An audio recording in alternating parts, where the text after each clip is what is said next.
With the recent release of Mortal Kombat 1, wait a minute, sorry, this is the wrong script. All right, 1 second. I should have it around here somewhere. Aha, found it. With the recent announcement of Black Ops 6, I thought it would be a perfect time to take you guys back to 2015 while I talk about Black Ops 3. So the original plan for this video was to talk about how most of the modern COD games don't feel the same or just flat out suck in comparison to Black Ops 3, until I did some digging and found out most people consider it to be one of the average or borderline bad games, which definitely shocked me. I genuinely believed the general consensus was this was one of the better games in the series, but clearly not. In my opinion, part of this hatred probably stems from the sheer volume of futuristic titles we were getting back then, but now it's just the complete opposite. So today, I want to come to this game's defense and talk about why Black Ops 3 is one of the best Call of Duty titles in the franchise.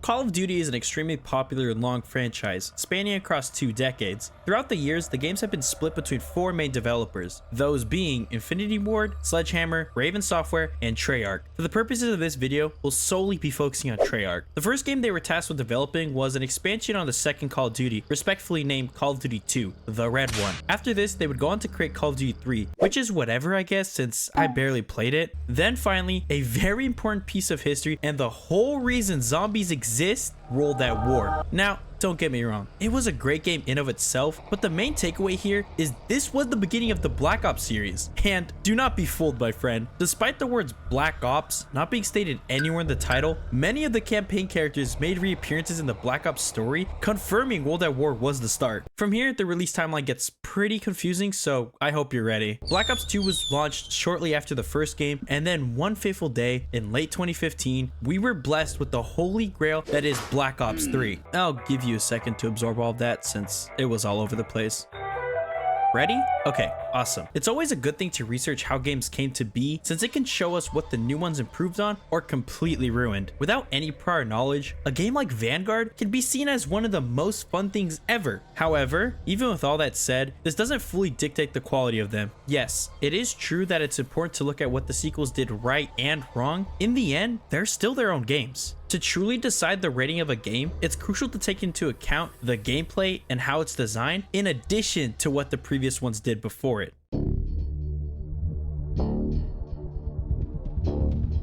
The way a game looks is a huge part in determining whether people will play it in the first place. After all, how would someone know a game is fun if they'd never even touch it because it just looks boring? I don't think Black Ops 3 suffers from this problem. The theme is very much futuristic, with the story taking place in 2065, and boy did they not shy away from that in the slightest. Flying cars, jetpacks, wall riding, bionic upgrades, robot soldiers, whatever you can think of that would be considered futuristic, Treyarch has you covered. This decision of going super heavy into the future aesthetic has some people divided because, as I mentioned earlier, it seems like every new COD game that was being released around this time was doing the same exact thing. Look at Advanced Warfare, Infinite Warfare. Okay, I really did think there was more than just these two, but regardless, people weren't liking this new direction COD was heading in. There's a reason the Infinite Warfare trailer is one of the most disliked videos on YouTube. But if you look past all these haters, this setting as a whole is awesome. It gives the games their own sense of identity and shakes up the gameplay with exosuit combat. Oh, right. Exosuits. They were sort of the main draw of this new era of COD, and of course, they're in BO3. This new mechanic added a few new movement options, which were wall riding, boost sliding, and of course, exo jumping. With all these new options, it spiced up combat and didn't make it so two-dimensional. Sure, you still run in, die, respawn, repeat, but now you do it in the air. Hate it or love it, you can't deny adding the suits was a breath of fresh air for the series and shows that the developers were more than willing to make riskier moves back then. This is something that I miss in the more modern CODs, and one of the main reasons why I stopped buying them after Cold War. They're just boring. Nowadays, it's either quick shitty remasters or basic World War fighting. Even with the few diamonds in the rough, the series is definitely dying, and I strongly believe it hasn't peaked nearly as high as BO3 did. There just isn't that same sense of passion that was present in the older titles, and that's what makes me love this game as much as I do. Now, if you will, allow me to completely contradict myself by talking about the campaign. Yeah, that whole thing I said about passion right now must have been thrown away when working on the story. Jokes aside, the campaign mode is pretty awful in comparison to the previous ones. What made the stories good throughout COD's history was the amount of memorable characters like Mason, Ghost, and Soap, alongside the great storytelling that had you at the edge of your seat. Of course, there was also the difficulty side of it with veteran mode, but only completionists or masochists play like that. When I was playing through the story, it felt like such a chore to do. There was very little fun to be had, and overall just gave me a big headache. It wasn't an issue with the maps and gameplay per se, since they were fine for what it was. I did find the cybernetic abilities to be a unique touch and could be fun. Still, it didn't wow me enough to mask the pain of having to sit through the dialogue. The issues stem from the story itself, or lack thereof. There were no characters who stood out to me or I even remember the name of. Heck, I had to look this up right now because I really did forget, but apparently the main protagonist is the player. Could they seriously not come up with anything better? The narrative felt derived from any emotion or attachment. I never found myself having any empathy whatsoever for the characters, which led to me completing it for the sake of completing it. Even if we don't focus on the characters, the story was still fairly boring and it was really hard to pay attention or even care about it. Also, the ending, which should have been at least somewhat satisfying after spending hours and hours, just left a sour taste in my mouth. I won't spoil it for you, but just know it sucks. If achievements didn't exist, there would be no real reason for someone to even touch the campaign because it's simply not worth it. It's almost like someone at Treyarch decided, you know what, let's just strip any personality from this mode and call it a day. I'm sure people will love it. The final cherry on this disgusting rotting cake is how tedious it is to get the 100%. Now, to make it crystal clear, I have never attempted 100% any other COD, so it may be the same issue, but again, only tried it for this one. As I said in my Resident Evil video, achievements that require pointless grinding or extremely high amounts of skill are not fun to do. This game is no stranger to this, since you have to beat the story at least 3 times on realistic difficulty to get every trophy, not to mention all the stupid specific alkaloids and collectibles you have to do in every mission. It's just annoying, and yet another thing to add to the list of things that make BO3's story suck. It's kind of crazy to me how this is the only bad thing to come from a title as good as this one, so I think it's time to go over the 2 modes that give it the status it deserves.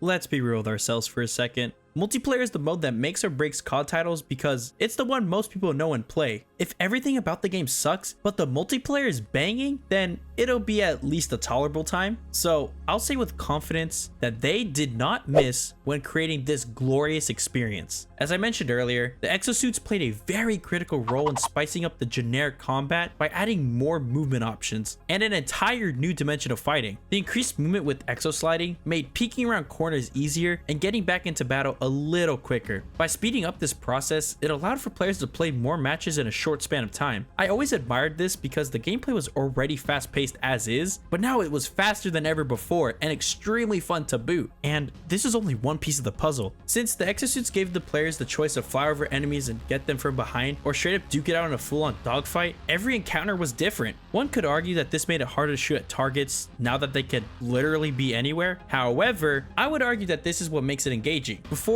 you would only have to worry about someone running up from behind you, in front of you, and maybe somewhere in a high building. Never did you have to worry about someone going in guns blazing from the sky. This was now a genuine worry for people. As simple as it may seem, it kept you more alert with having to constantly check everywhere on land and above you. I love jetpacks for this reason alone. By staying more focused on what's happening, you'll find yourself more immersed and actually enjoying your time. Unless you're a rager, then there's nothing I can do. Also, jetpacks have the added benefit of getting to high ground easier, meaning if there was a person or a whole team of people camping in a building, you could actually counter that by flying up there. Gone are the days of being completely powerless to dump campers, which is yet another thing to appreciate. The last feature I've yet to mention is wall riding, and it's cool, I guess. It's definitely something they added. Okay, honestly, it was pretty cool and fun to mess around with, but it made you a very easy target and wasn't even utilized that well in most maps anyway. The only time it was really used was in that one free run mode, but I don't think a single person went out of their way to even try that out. I bet you're saying to yourself, Chris, surely there's more to multiplayer than just new movement options, right? Well, Actually, yes. Specialists were different characters you could choose from that had two separate abilities, a weapon and an activated effect. Depending on your playstyle, there was at least one weapon or ability that would stand out to you. For me personally, I was always a huge fan of either the Scyther or Ripper.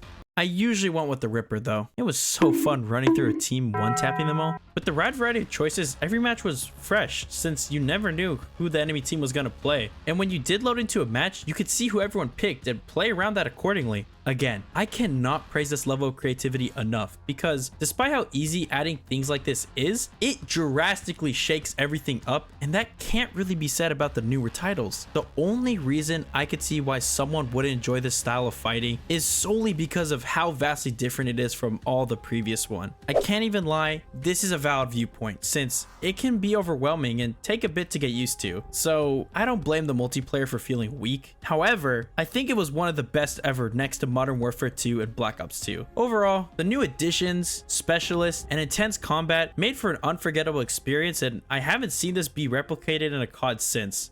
Oh yeah, also I guess there were other game modes, but everyone either plays Search and Destroy or Team Deathmatch anyway, so let's move on.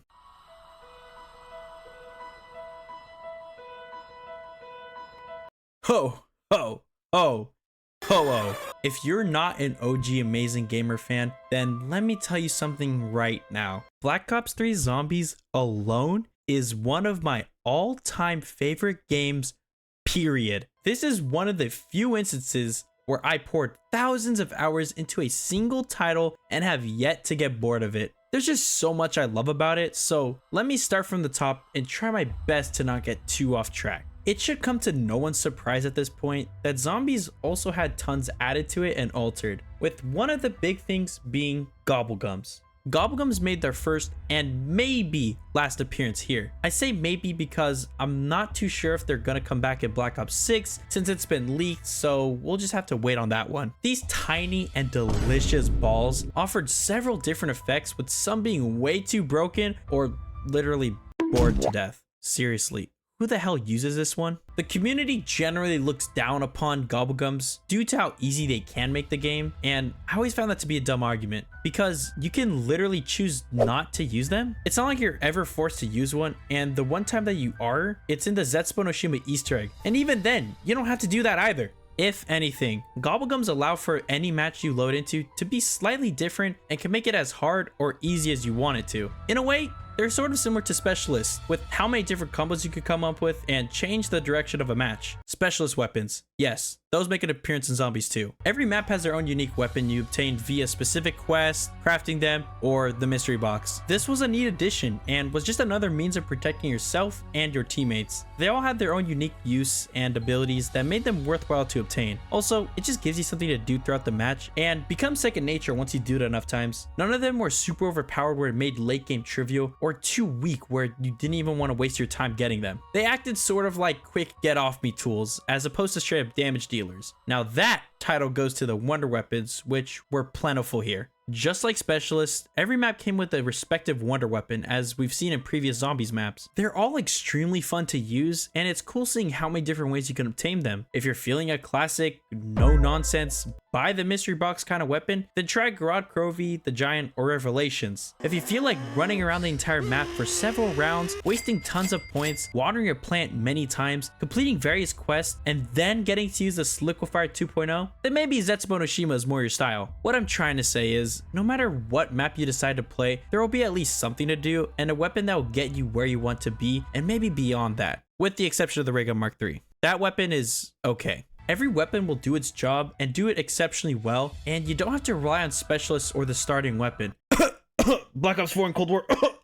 Oh my god. Finally, I wanted to save the very best for the end, the maps. If you see my ranking every Zombies map series over on Shorts, then it comes to no one's surprise when I say Black Ops 3 maps are the best in the franchise. For a while, I wanted to believe Black Ops 2 held that title, but no. It's not even comparable. Despite having a few diamonds in the rough with Origins and Mob of the Dead, these don't hold a candle to maps like Der Reisendrak, Garad Krovi, heck, even Zetsubo no Shima. And don't even get me started with Chronicles. Adding a whole 9 entire remastered maps from World at War all the way up to Origins, what more could one possibly need? With this sheer level of content, you could easily play these vanilla maps for hours upon hours before you start to get even a little bit bored. And if somehow that manages to happen, guess what? There's an endless amount of community-made maps, a lot of which are amazing or different games entirely. Obviously, this is a feature exclusive only to PC, so to the console players,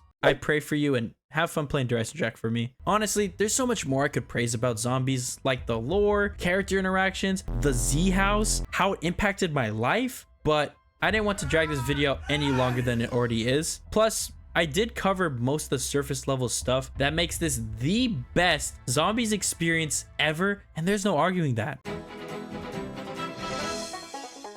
It's become tradition in these videos that I go over all the extra content available, and this one is no exception. This time around, we have Dead Ops Arcade 2, Free Run, and Nightmare. I mentioned Free Run earlier, and to go a little more into detail, it's a series of courses that vary in difficulty, where you have to use your skills and knowledge of the game to maneuver obstacles and get the fastest time. It can be a little fun, but I think it was mainly made to show off what can be done with the newly added movement system, so it's a gimmick to say the least. Next up is Nightmare, which I didn't even know existed before I started writing the script, which kind of shows you how forgettable it is. To sum it up perfectly, it's the story mode with zombies added. That's literally it, and it somehow managed to be more boring than regular campaign. Somehow. And to wrap up the extra content, we have Dead Ops Arcade 2, the sequel to the secret minigame back in Black Ops 1. You'd think because it's a silly little game about a dude, his chicken, and a vengeance-seeking gorilla, it wouldn't be all too fun. Surprisingly, it is, and it proves quite a bit from the original at that. It's just a nice little mini game to take a break from all the other modes, and something you don't have to take all that serious because, come on,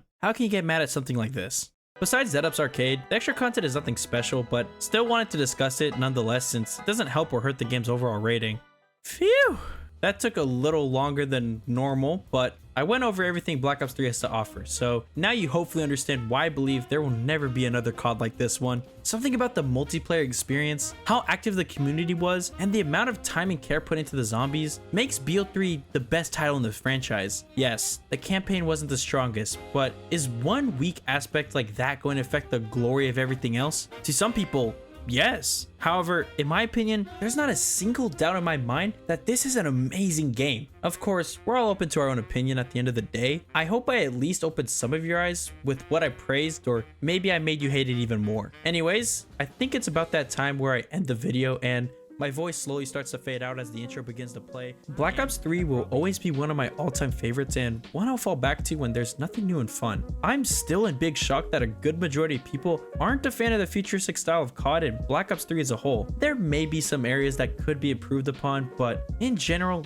they were great. I do wish the developers would be more willing of innovation and exploring new mechanics rather than sticking to what they know people will buy. That line of thinking could easily be because of the oversaturation of the more realistic titles, but that's just me. Also, I wanted to say thank you to everyone who stuck around and watched this channel grow. Not too long ago, I hit 1,000 subscribers, and now we're almost double that. Never in my wildest dreams could I picture being at this size, so again, thank you, and I love you all. If you made it to this part of the video, your reward today is a brand new 2002 Honda Civic. Don't ask where or how I got it, okay? As always, I hope you all have an amazing day, and I'm not good at ending stuff, so bye-bye.